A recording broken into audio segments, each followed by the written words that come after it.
गुरुदेव जी की पुण्य स्मृति सद्गुरु श्री अभिलाष साहब जी की, उनके विषय में तो कुछ कहा ही नहीं जा सकता है। और कहने का मतलब उनकी महिमा को कम करना हो गया। इसका मतलब नहीं है कि कुछ ना कहा जाए, कहना जरूरी है, लेकिन जितना कहेंगे वो कम ही रहेगा, क्योंकि उनकी ऊंचाई इतनी थी कि हम वहाँ तक पहुँच ही नहीं पाएंगे। और जब तक उस ऊंचाई पर न पहुँचें तो उसके बारे में कैसे बता सकते हैं? उस लेवल को हम कैसे बता सकते हैं कि उनकी मानसिक स्थिति कैसी थी, भाव दशा कैसी थी? ये बताना तो हम लोगों के लिए संभव नहीं है, क्योंकि कहते हैं ना, किसी देवता की पूजा करो देवता बनकर। ऐसे करोगे तो कैसे बनेगा? देव बनकर ही देव की पूजा हो सकती है। तो वैसे ही सद्गुरु के विषय में कुछ कहना, उस मनोदशा में पहुंचकर ही ये कहा जा सकता है। फिर भी जितना हम समझते हैं, जितना लाभ पाए हैं, उसे अपने शब्दों में कहते हैं। और आज हम सब, उनमें मैं भी शामिल हूँ, यहाँ बैठ करके आप लोगों के बीच कुछ कह पा रहा हूँ। मैं जानता हूँ, मेरा दिल जानता है कि सद्गुरु की कितनी कृपा है। माइक के सामने जाने में कैसे मैं कांपने लगता था, मेरा दिल धड़कता था, बहुत ज़्यादा कांपने लगता था, बोल ही नहीं पाता था। और सच कहूँ ना, गूंगे को बोलना सिखा दिए गुरुदेव जी। जो कभी माइक के सामने जाने से मतलब, और मुझे पता है गुरुदेव जी कैसे कार्यक्रम में गया, और जब सब पाठ हो गया, रात में भजन भी हो गया, अब मेरा नंबर आने ही वाला था और मैं मन से उठ के चला गया। तो मेरे एक संत ने कहा, देखो देखो ये भाग रहा है बोलने के डर से। हाँ, मैं सुन रहा हूँ, लेकिन मेरी हिम्मत नहीं थी कि मैं बैठूँ और बोलूँ। कई वर्षों की बात बता रहा हूँ, मतलब कई साल बीत गए उसकी बात है। लेकिन फिर भी संत लोग, जो हमारे यहाँ के साथी थे उबार साहब जी, तो हम लोग अयोध्या में साथ साथ रहते थे, साथ साथ। अच्छी तरह पता है, मैं 1983 में गुरुदेव जी के पास गया और श्री उबार साहब जी 1986 में। यद्यपि उसके पहले भी वो जा चुके थे, फिर से लौट आए थे, काफ़ी लंबे समय तक घर में रहे। लेकिन जब दूसरी बार जब वो गृह त्याग किए और फिर वह संत के मार्ग पर रह ही गए, वो था उनका 1986। और मैं उनके 3 साल पहले गया था। साधु वेश तो मेरा 1986 में हो गया था। शायद 1 साल या कितने साल के बाद, उनका ख्याल नहीं है, 1-2 साल के बाद उनका भी साधु वेश हुआ। कुल मिलाकर साथ साथ रहे। और ये भी सच है कि तब भी मैं न तो भजन गा पाता था। भजन क्या गाऊं, भजन यदि गाऊं न तो अभी आप सब भाग जाएंगे, फटे बांस की तरह आवाज़ निकलेगी, आता ही नहीं गाने के लिए। लेकिन फिर भी कुछ गा लेता था बाद में। तो जब कभी संत लोग कहते थे कि जाओ प्रवचन शुरू करो, याद है मुझे उधर एक बार एक जगह है उड़ीसा में जहाँ जाते थे गुरुदेव जी के साथ में, कौन सी जगह है, नगरीज गए थे? हाँ, उसके पहले और नहीं एक और, नहीं हाँ, उमरकोट। उमरकोट में गए उस समय, तो श्री गुरुबोध साहब भी थे, तो और मेरे ख्याल से देवेंद्र साहब गुरुदेव जी की सेवा में थे। तो कि जाओ शुरू करो प्रवचन के लिए। गया तो उस पंडाल में 2-3 गायें पैरा खा रही थी। पहले पैरा बिछाते थे ना, कहाँ भैया, मैट तो हम देखे भी नहीं थे, चटाई सब जानते हैं लोग, पुराने लोग। पैरा हम लोग के सोने के लिए भी देते थे और पैरा पंडाल में भी, है ना। तो अब पैरा खाने के लिए गायें खड़ी हुई थी। फिर क्या हुआ, जब भजन गाना शुरू किया तो वो गायें थी वो भी चली गई। मतलब उनको भी पसंद नहीं आया। फिर बोलने लगा तो देर तक के एक आध कोई आया होगा। तो ये होता था, बोल नहीं मिलता था कुछ भी। लेकिन फिर गुरुदेव जी ने कहा कि और संत तो खास बात उबार साहब की याद इसलिए आई थी कि वो मुझे बहुत धक्का लगाते थे, बोलो बोलो ऐसे कहा के, और भी साथी लोग संत लोग कहा करते थे। तो फिर मजबूरी में कुछ बोलना शुरू किया, बहुत ही, जब कोई विकल्प ही नहीं दिखा, ऐसी परिस्थिति लाके खड़ा कर दिए, अब बोले बिना छुट्टी ही नहीं है। वो मुझे याद है, गोरेगांव की याद है, श्री अमृत साहब जी गुरुदेव सदगुरु श्री रामसूरत साहब जी के साथ की बात है, याद होगा, बहुत पहले की बात, शायद आपके घर निवास रहा या सत्संग रहा, मुझे पता नहीं है। उसी समय अमृत साहब जी ने कहा कि ये बोलते नहीं हैं, और ऐसा कहा करके वो पाठ में गए ही नहीं। अब कोई बोलने वाला नहीं, पाठ भी खत्म, अंततः मुझे ही बोलना पड़ा। फिर बोलना का शुरू किया तो धीरे धीरे धीरे धीरे, अच्छा पढ़ा था बहुत सारी, ज्ञान तो था ही, वो एक्सप्रेशन नहीं हो पाता, एक्सप्रेस नहीं हो पाता था, उसका प्रेजेंटेशन नहीं हो पाता था, उसको व्यक्त नहीं कर पाता था, व्यक्त नहीं हो पाती थी। ऐसा नहीं कि चीज़ें तो थी भीतर, पढ़ी हुई थी, सुनी हुई थी, लेकिन निकालने का ढंग नहीं था। फिर बोला पहली बार, शायद मुझे इसी याद है या और कहीं, तो बोला तो अब जब बोल के ख़त्म हुआ, थोड़ी देर में ख़त्म होना था, क्योंकि बहुत सारी तो चीज़ थी नहीं कि जो बहुत देर तक बोले। फिर उसके बाद अब मन काम करने लग गया, क्योंकि इस विषय पर तो ये भी उदाहरण दिया जा सकता था, ऐसा भी कहा जा सकता था, अंदर अंदर में प्रवचन करता था, अंदर अंदर, और फिर वो धीरे धीरे ऐसा होता चला गया, बोलने लगा। एक बार डोंगा कोहरौद है, मैं गुरुदेव जी के साथ था, उसी समय बोलने लगा मंच पर। अब बोलने लगा तो गुरुदेव जी का निवास अलग होता ही था, तो दोपहर में वो शौच निवृत्ति के लिए आए और स्नान करने के लिए, देवेंद्र साहब सेवा में थे। पूरे माइक की आवाज़ वहाँ जा रही थी, और वहाँ गई आवाज़ तो मेरे सारे प्रवचन गुरुदेव जी सुन रहे थे। उसके बाद मुझे नहीं, देवेंद्र साहब से कह दे शायद, गुरुभूषण भी अच्छा बोल लेता है। ये बात जब मेरे तक आई उनके द्वारा, मैंने कहा साहब को पसंद आया, अच्छा। इसी प्रकार इलाहाबाद में भी जब हम लोग नीचे सत्संग करते थे प्रीतम नगर में, और गुरुदेव जी वहीं रहते थे, तो ऊपर छत पर वो जा कर के बैठ जाते थे, और जो भी बोलते उनको सुनते, क्योंकि उसके बाजू में उनका कमरा था, तो फिर वो ऊपर चले जाते थे। एक बार सत्संग में बोला तो फिर गुरुदेव जी पूरा सुने, और फिर आकर कहे, बुलाए गया मैं, तब कहे कि अच्छा बोल रहे थे तुम, लेकिन एक जो भाषा में स और श, इसका अंतर तुम कर नहीं पाते हो, तालब्बी और दंती सा, शकर के साथ सरत। ये छत्तीसगढ़ के लोगों के एक नेचुरली ये कमी है, ये पढ़े लिखे लोग समझ रहे हैं इस चीज़ को, कि हम स और श में अंतर नहीं कर पाते हैं, कभी श को स या स को श ऐसा कर देते हैं, तो ये अंतर है, ये इसको तुम सुधारो। ऐसे ही और भी जब अब बाद में जब बोलने लग गया, गुरुदेव जी के साथ भ्रमण करने लग गया, तो कई बार जब बोलता था और सुनते रहते थे गुरुदेव जी, फिर आकर कहते तुम क्या बोल रहे थे, कितनी बार डांटते थे मुझे, तुमको इसको बोलने क्या बोल रहे थे तुम, ऐसा क्यों बोल रहे थे, ये भी कहते थे।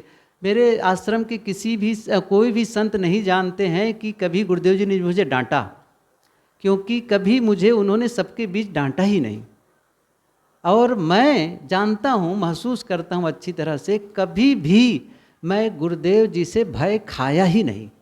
ये पता नहीं क्यों ऐसा हुआ, कभी उनसे मुझे डर लगी ही नहीं। जो भी बात होती थी मैं चला जाता था, हम लोगों को तो छूट थी, वो चाहे जिस परिस्थिति में कहीं भी कुछ भी हो, हम लोग जा सकते थे गुरुदेव जी के पास में, चाहे वो नींद में हो तो भी, भोजन कर रहे हो तो भी, कभी भी जा कर के उनसे अपनी बात कह सकते थे। तो ये हम लोगों का तो ऐसी ही बातें थी कि ऐसा नहीं कि नहीं जाना, ऐसा होता ही नहीं था, क्योंकि जो गुरुदेव जी की सेवा में है, हम लोग गए तो वैसे भी कहते हैं, छोड़ देते हैं रास्ते, कैसे रोकते, वो तो रोकते नहीं थे। तो वो बीच बीच में जब भी ज़रूरत पड़ती थी तो मुझे प्रवचन के लिए डांट देते थे, बताते थे कि तुमको ऐसा नहीं बोलना चाहिए था, ये क्यों बोल रहे थे, तुम्हें क्या पता है, मैं जानता हूँ क्या परिस्थिति थी। ये सारी बातें गुरुदेव जी कहते थे।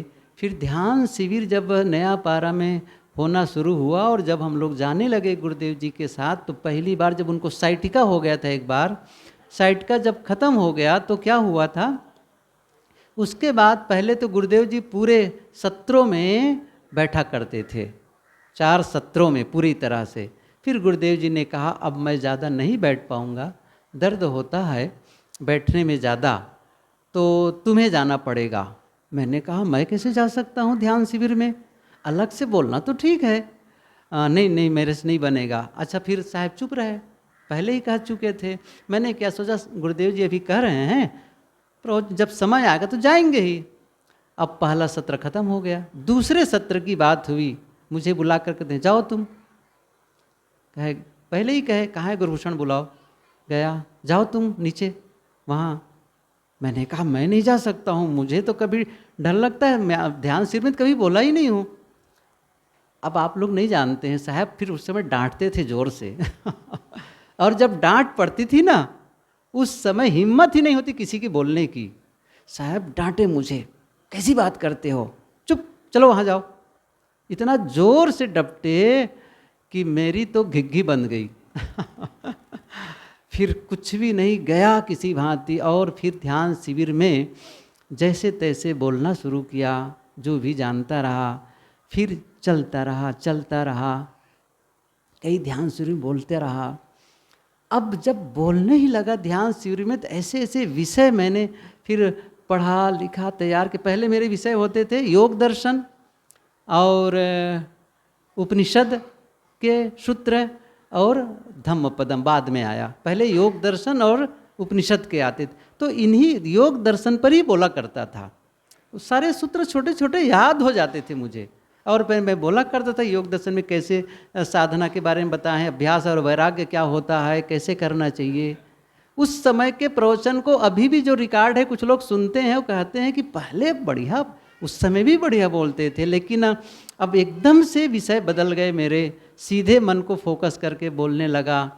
तो ये बढ़ता चला गया गुरुदेव की कृपा से। और आज मैंने कहा ना, जो कुछ बोलने के लिए जो मैं कुछ कह पा रहा हूँ यहाँ बैठ करके, वह गुरुदेव की कृपा है और कुछ नहीं है। लेकिन केवल गुरुदेव की महिमा गाने से हम लोगों का कल्याण हो जाएगा? क्या लगता है हम लोगों को? क्या उनके जन्मदिन पर, उनकी पुण्यतिथि पर हम गुरुदेव जी की महिमा गाएं और हमारा भला हो जाए? तो उसी प्रकार से है, कोई जप कर लो, कोई माला फेर लो, किसी नदी में नहा लो और आपका बेड़ा पार हो जाएगा। तो फिर ऐसे ही हो जाएगा फिर तो, कि हम गुरुदेव जी की महिमा गाएं, अब हमारा भी बेड़ा पार हो जाएगा। नहीं, ऐसा नहीं होगा। आखिर में चाहे सदगुरु कबीर हों, सदगुरु श्री राम सूरत साहेब जी हों, सदगुरु श्री अभिलाष साहेब जी हों, वे हमसे क्या चाहते थे, उनकी क्या अपेक्षा थी? आखिर उन्होंने पुस्तकें क्यों लिखी, उन्होंने प्रवचन क्यों किए? हम लोगों से क्या अपेक्षा करते थे? वो अपेक्षा ये करते थे, जो ज्ञान दिया जा रहा है, चाहे लिख कर चाहे बोल करके, उससे लोग ज्ञान को अर्जित करें और इस ज्ञान के अनुसार जीवन में परिवर्तन लाएं। और यदि हम ज्ञान को अर्जित न करें, ज्ञान का अर्न न करें और जीवन में परिवर्तन न लाएं, तो क्या गुरुजन प्रसन्न हो सकते थे? नहीं हो सकते थे। आज यदि गुरु जी आ जाएं, सदगुरु गुरुदेव जी आ जाएं, तो हमसे वो क्या अपेक्षा करेंगे? यही करेंगे, क्या अभी भी स्वाध्याय का क्रम है? पुस्तकों को पढ़ पाते हो? सत्संग को सुन पाते हो? और अपने जीवन में जो अपेक्षित परिवर्तन है, एक चीज मैं बताऊं आपको, जो हम नहीं कर सकते, जो हम नहीं कर सकते, यदि हम उसे नहीं करते हैं तो हमें दोष नहीं लगता है, कोई दोष नहीं है। क्यों? क्योंकि हम कर ही नहीं सकते हैं, इसलिए नहीं कर पा रहे हैं। लेकिन जो कर सकते हैं, यदि उसे भी नहीं करते हैं तो दोषी हैं कि नहीं? फिर से मैं बता रहा हूं, ये बात तो समझ में आई होगी। जो हम नहीं कर सकते, यदि उसे नहीं करते हैं तो हमको दोष नहीं लगता है, लेकिन सचमुच जिसे हम कर सकते हैं उसे भी नहीं करते हैं तो दोष एक नहीं है। यदि ये कहा जाए कि भाई आप छत पर जाओ और छलांग लगा दो नीचे, हम कहेंगे नहीं, ये मेरे से नहीं होगा। अच्छा, नहीं कूद रहे हैं तो कोई दोषी मानेगा? नहीं मानेगा। लेकिन जो कर सकते हैं, जैसे मीठा बोल सकते हैं, नहीं बोलते हैं। क्रोध करना छोड़ सकते हैं, नहीं छोड़ते हैं। लड़ाई झगड़ा छोड़ करके प्रेम करना, प्रेम कर सकते हैं, नहीं करते हैं। किसी की गलती को क्षमा कर सकते हैं, नहीं करते हैं। तब दोषी हैं कि नहीं? हम पढ़े लिखे लोग बैठे हैं, शायद ही कोई होगा जो यहाँ निरक्षर भट्टाचार्य होगा, शायद ही कोई होगा जो पढ़ा लिखा ना हो, होंगे गिनती में गिनने भरे का। लेकिन हम सभी पढ़े लिखे, और केवल पढ़े लिखे नहीं हैं, ज़्यादा ही पढ़े लिखे हैं बहुत लोग। लेकिन यदि मैं पूछूं, क्या नियमित सद्ग्रंथों का अध्ययन कर पाते हैं? तो क्या हम अब गुरुदेव जी के लिए अपराधी नहीं हैं? क्या हम दोषी नहीं हैं? फिर उन्होंने किस अपेक्षा से लिखी थी पुस्तकें? क्या केवल प्रेस में छपाने के लिए? अच्छा, पैसा कमाने के लिए पुस्तक लिखे थे गुरुदेव जी? क्या लगता है आपको? नहीं जी, पुस्तक छपेगी और बहुत पैसा कमाएंगे गुरुदेव जी। क्या अपेक्षा, कल्पना होती? सपने में भी कोई नहीं सोच सकता गुरुदेव जी ये सोच करके पुस्तक लिखे होंगे। क्या सोच कर लिखे? भक्त लोग पढ़ेंगे, सज्जन लोग पढ़ेंगे और इससे उनको लाभ मिलेगा। लेकिन हम में से कितने लोग सद्ग्रंथ पढ़ के लाभ ले रहे हैं? वो जो प्रवचन करते थे उसकी रिकॉर्डिंग हुई, और ये तो रिकॉर्डिंग को इस प्रकार करने की जो सिस्टम बनाए, वो तो देवेंद्र साहब जी, उसके लिए बहुत बहुत धन्यवाद के पात्र हैं।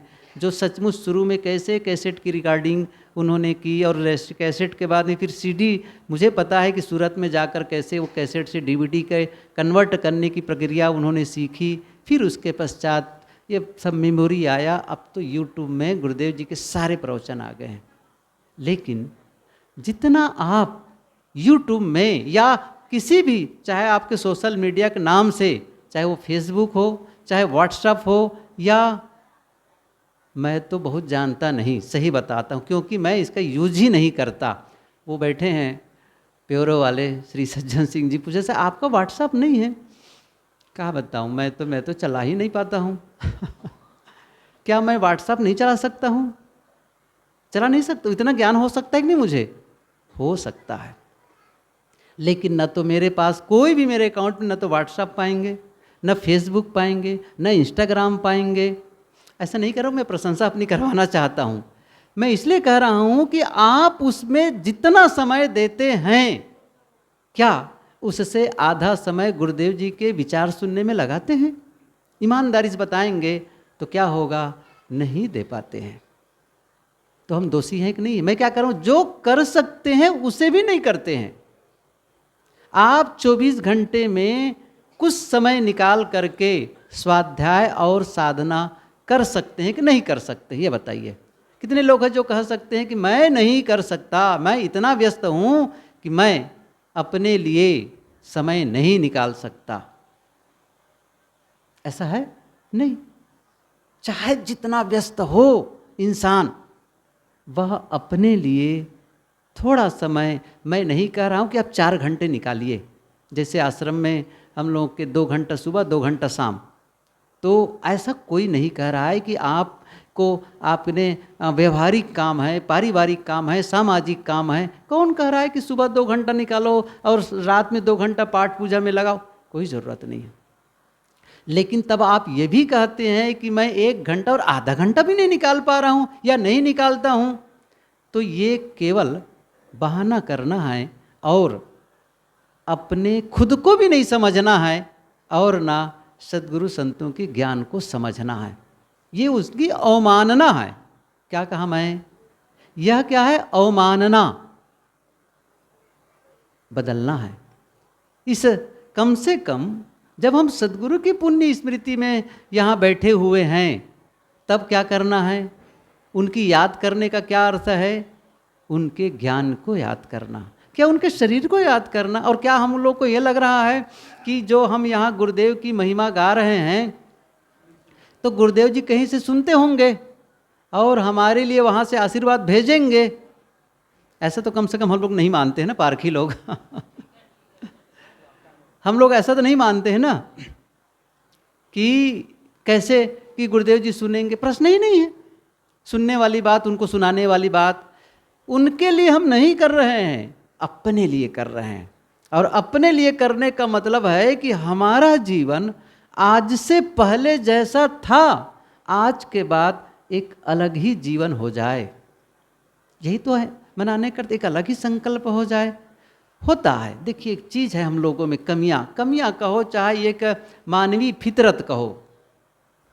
जब कोई भी हम संकल्प लेते हैं, चाहे हम सदगुरु के पास जा कर के जब हम दीक्षा लिए, किसी प्रकार ज्ञान अर्जन किए, तब उस समय का भाव, उस समय का संकल्प एक अलग था, एक अलग लेवल पर था। लेकिन समय बीता, परिस्थितियां बदली, बहुत सारे हमारे जीवन में प्रॉब्लम्स आए। धीरे धीरे धीरे धीरे वो जो हमारा संकल्प था, वो जो हमारा इंटेंशन था, धीरे धीरे धीरे धीरे वो कम होता चला गया। अब क्या है, वो वाली इंटेंसिटी नहीं है जो पहले दिन थी।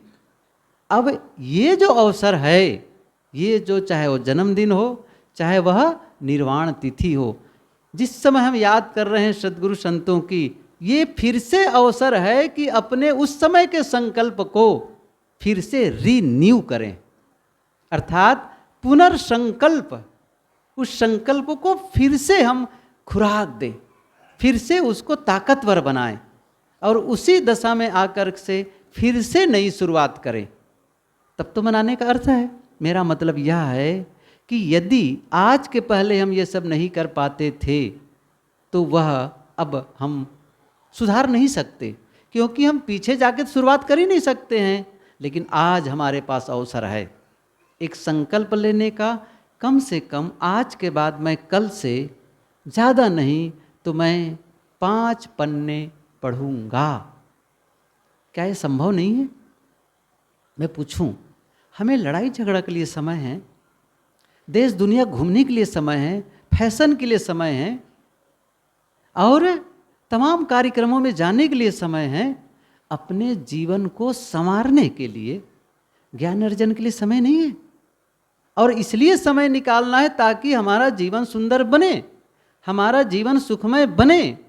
और हम जब ज्ञान अर्जन करेंगे, हम जब साधना करेंगे, तो क्या हम दूसरों का भला करने वाले हैं? नहीं, अपना भला करने वाले हैं। और इसमें एक बात छिपी है जिसको मैं बताऊं। जब आप अपना भला कर लेते हैं तो आपके द्वारा दूसरों का भला होने लग जाता है। कैसे? मैं एक चीज़ बताऊं। जैसे कोई आदमी है, चाहे वो तम्बाकू खाता हो, चाहे वह सिगरेट पीता हो, या फिर वो शराब ही क्यों न पीता हो, और इसको लेकर के पूरे परिवार के लोगों में तकलीफ है, परेशान है। लेकिन किसी भांति आपको ज्ञान का संपर्क हुआ, संत या कोई सज्जन मिले और उनके संपर्क में आकर के, और आप सचमुच उस चीज़ को समझे और महसूस किए और निर्णय लिए, बस ये मुझे गलती नहीं करनी है, ये गलत चीज़ों को ग्रहण नहीं करना है, और आप बदल गए, छोड़ दिए। लाभ किसका हुआ? आपका।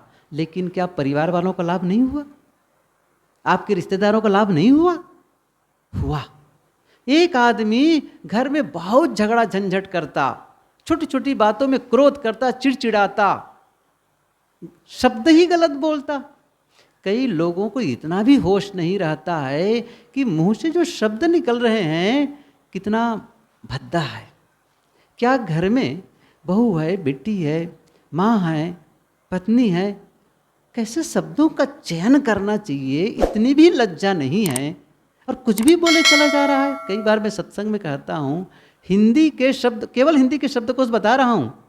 मेरे पास एक शब्दकोश है ज्ञान मंडल लिमिटेड का, जिसमें 1,45,000 लगभग शब्द हैं। 1,45,000। उसमें से थोड़े ही शब्द हैं जो गलत हैं, अपशब्द हैं। आप 1,45,000 शब्दों में से वही शब्द को चुनाव किए जो आपको निकालने के लिए मिला, मतलब दूसरा शब्द नहीं मिला इसके अलावा। शब्द ही संयम नहीं कर पाए हैं। लेकिन संत के संपर्क में आए, सदगुरु के संपर्क में आए, उन्होंने पुस्तकें पढ़ी, नहीं बोलना कैसे चाहिए, सदगुरु के विचार सुने और उन्होंने कहा वाणी ऐसी बोलिए मन का आपा खोए, औरन को शीतल करे आप ही शीतल हो। और सचमुच उन्हें आत्मसात कर लिया। अब उनके मुंह से कटु शब्द नहीं निकलता। वो अब क्रोध करके लोगों को परेशान नहीं करता, घर वालों को। अपना सुधार किया, परिवार वालों को सुकून मिलेगा कि नहीं उनके रहने से, अच्छा लगेगा कि नहीं लगेगा। आप यदि बिगड़ते हैं तो भी नुकसान पहुंचाते हैं अपना और सबका। एक भगत घर का बच्चा, आज बड़ा कठिन है संभालना बच्चों को, बहुत कठिन हो गया है। क्यों कठिन हो गया है? क्योंकि बिगड़ने के साधन बहुत बढ़ गए हैं। पहले ये सब चीज़ें नहीं थी। पहले टीवी कहाँ होता था घर में? बताओ बुजुर्ग लोग जिनकी उम्र 60 साल की है, टीवी घर में होता था? अरे गांव में नहीं होता था, घर की बात क्या है, गांव में नहीं होता था। सही है, हम जब पढ़ते थे काफ़ी, मेरे ख्याल से मैं हाई स्कूल या मिडिल स्कूल में आ गया था तो बहुत दूसरे गांव में देखा, पंचायत में एक ब्लैक एंड वाइट टीवी, और कितनी बड़ी छतरी होती थी, लोग देखने जाते थे वहाँ देखने के लिए।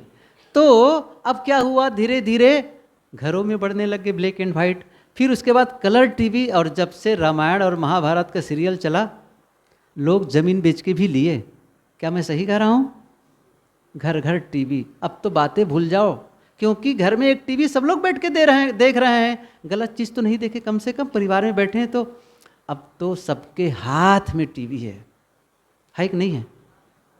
और उसमें सब चैनल है टोटल, और वो सबके हाथ में। आपका बेटा या बेटी अपने अपने कमरे, क्योंकि उनका प्राइवेट कमरा है, और उसमें वो मोबाइल से किससे बात कर रहा है, किससे चैटिंग कर रहा है या रही है, क्या देख रहा है, क्या देख रही है, आपको नहीं पता है।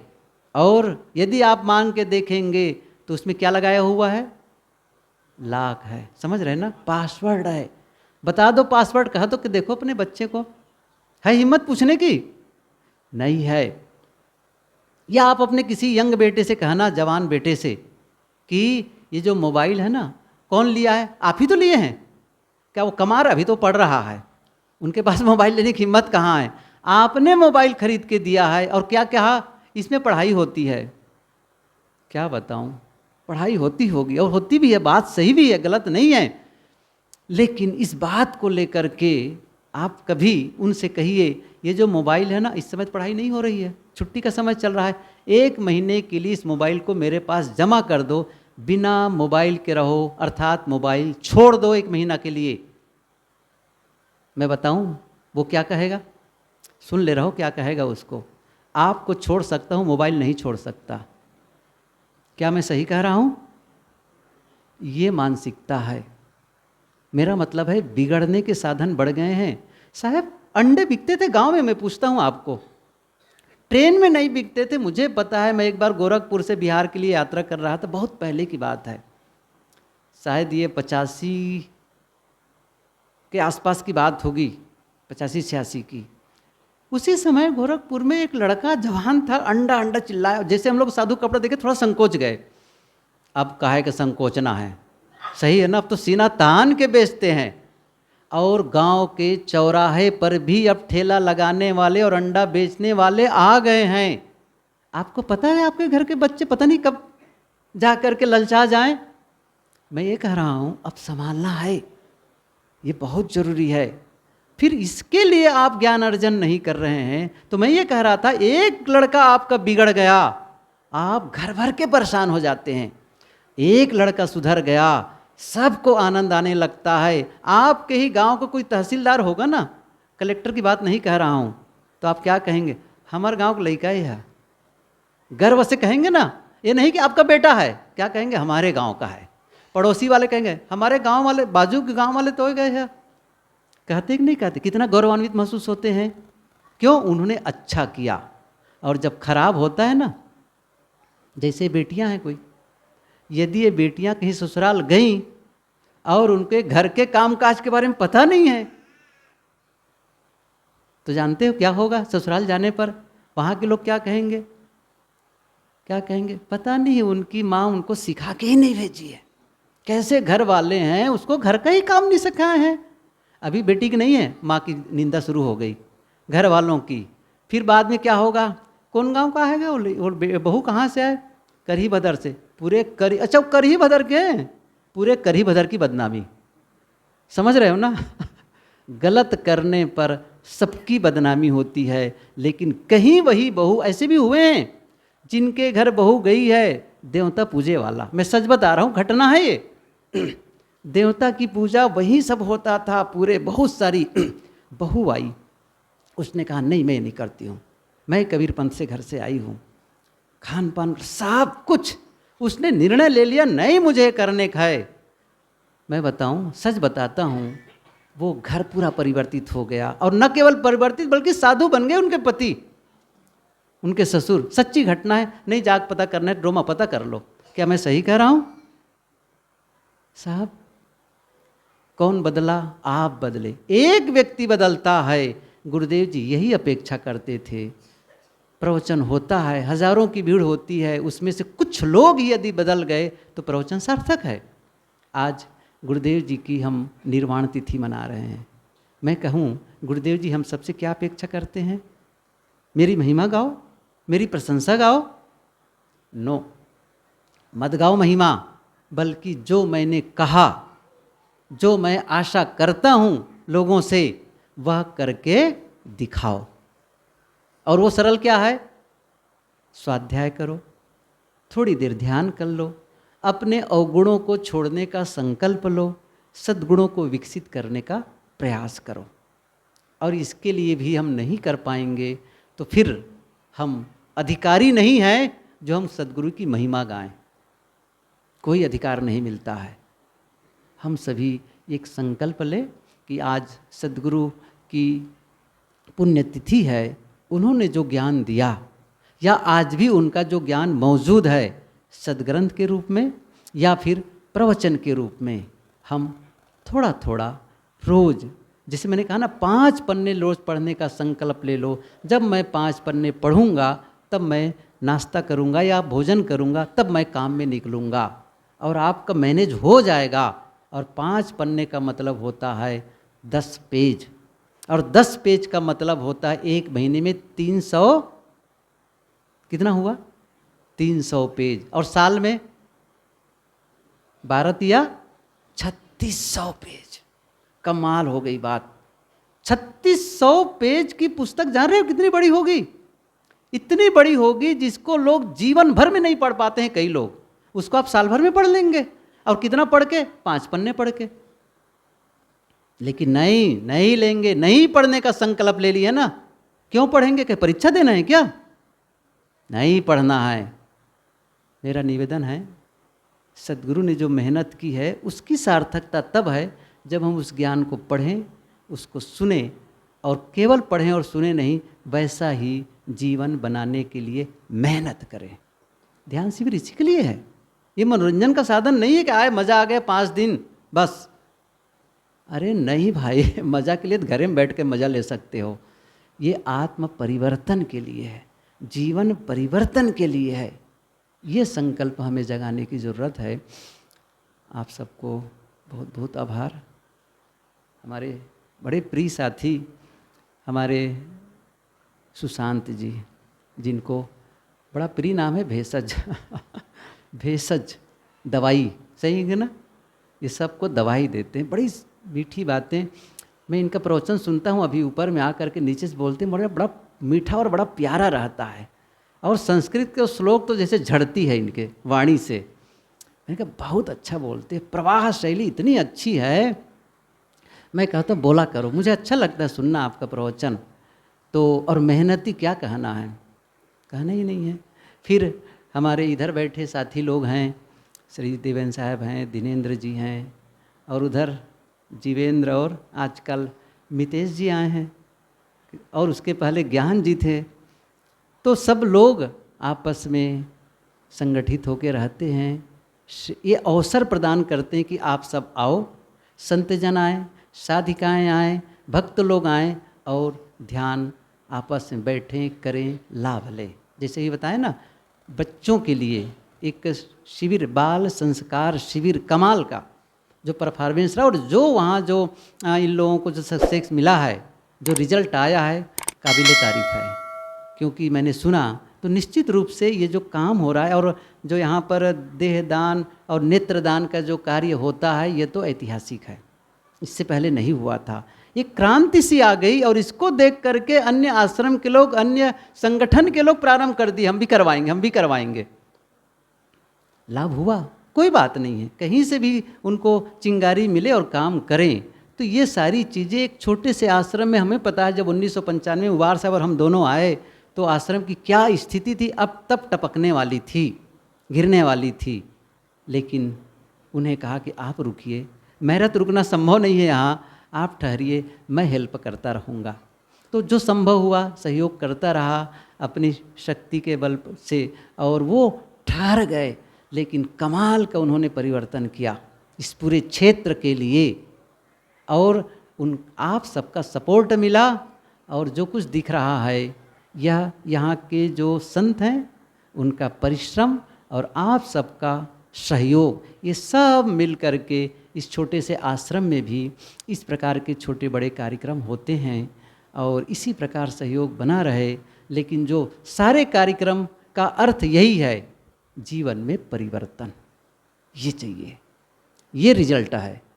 तो हम सभी ये निर्णय लें। आप सबके प्रति धन्यवाद, साधुवाद, आते रहें और इसी प्रकार इस आश्रम में सहयोग भी दें और लाभ भी लें। साहेब बंदगी साहेब। बोलिए सदगुरु कबीर साहेब की, संत समाज की।